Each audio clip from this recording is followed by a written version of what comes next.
Assalamualaikum warahmatullahi wabarakatuh. Perkenalkan, nama saya Meilin.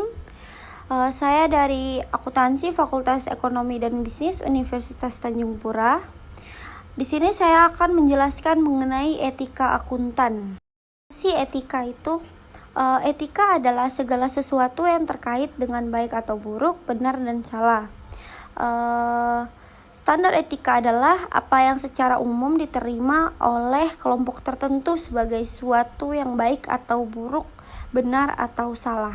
5 prinsip dasar etika akuntan untuk akuntan IAI. Yang pertama, integritas. Bersikap lugas dan jujur dalam semua hubungan profesional dan bisnis. Yang kedua, objektivitas, tidak mengkompromikan pertimbangan profesional atau bisnis karena adanya bias, benturan kepentingan, atau pengaruh yang tidak sesuai semestinya dari pihak lain. Yang ketiga, ada kompetensi dan kehati-hatian profesional, memelihara pengetahuan dan keahlian profesional dan bertindak cermat dan tekun sesuai dengan standar dalam memberikan jasa profesional. Yang keempat, ada kerahasiaan, menjaga kerahasiaan informasi yang diperoleh dari hasil hubungan profesional dan bisnis. Yang terakhir, ada perilaku profesional, mematuhi peraturan perundang-undangan yang berlaku dan menghindari perilaku apapun yang diketahui oleh akuntan mungkin akan mendiskreditkan profesi akuntan. Bahas lebih lanjut mengenai kode etik. Saya akan membahas mengenai PT Garuda. Jadi kode etik apa sih yang dilanggar oleh pemeriksa laporan keuangan PT Garuda Indonesia, yaitu Dr. Muhammad Elvan Kaukab. Integritas. Menurut IAI, integritas adalah prinsip integritas yang mewajibkan setiap akuntan profesional untuk bersikap lugas dan jujur dalam semua hubungan profesional dan hubungan bisnisnya. Integritas juga berarti berterus terang dan selalu mengatakan yang sebenarnya. Berdasarkan pada pengertian dari integritas itu sendiri, auditor pada PT Garuda tidak mencerminkan keintegritasannya karena mereka tidak melakukan kejujuran. Dalam hal ini adalah auditor melaporkan laporan keuangan, namun laporan keuangan tersebut sudah direkayasa. Objektivitas. PT Garuda yang mendapati pengakuan yang tidak wajar pada pelaporan keuangan dan juga pembuatan laporan keuangan dari tahun sebelumnya yang menanggung kerugian menjadi untung pada tahun selanjutnya, seakan memberikan spekulasi bahwa dalam bekerja, auditor tidak terbebas dari tekanan yang berasal dari pihak manapun, sehingga auditor menyalahi aturan yang ada.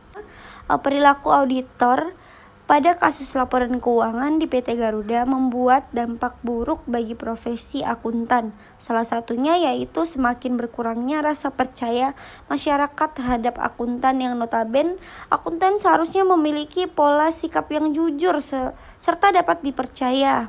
Nah, jadi bisa dibilang yang berbuat satu kena ke semuanya. Jadi perilaku yang profesional ini harus benar-benar terjaga, apalagi sebagai profesinya sebagai akuntan. Kompetensi. Pada kasus PT Garuda dalam melaksanakan tugasnya, auditor telah melanggar aturan.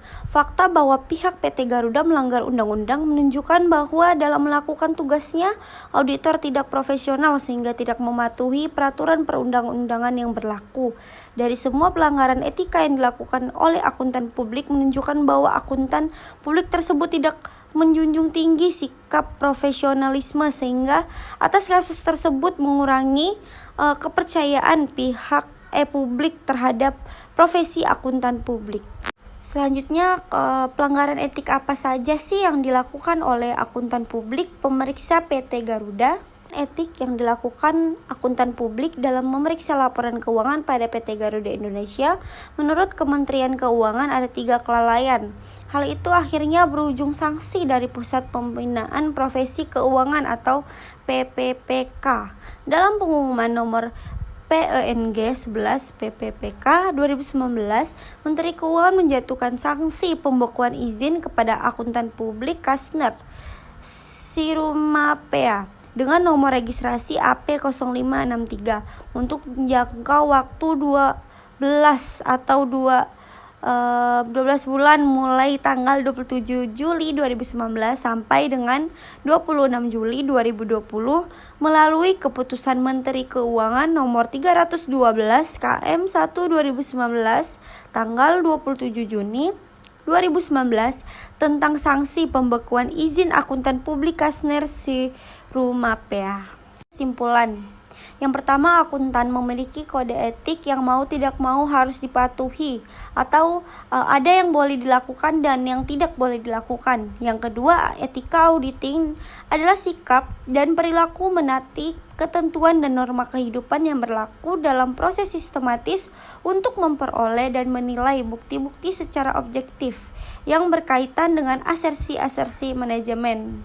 Penjelasan dari saya. Semoga bermanfaat. Maaf jika ada salah kata. Terima kasih. Wassalamualaikum warahmatullahi wabarakatuh.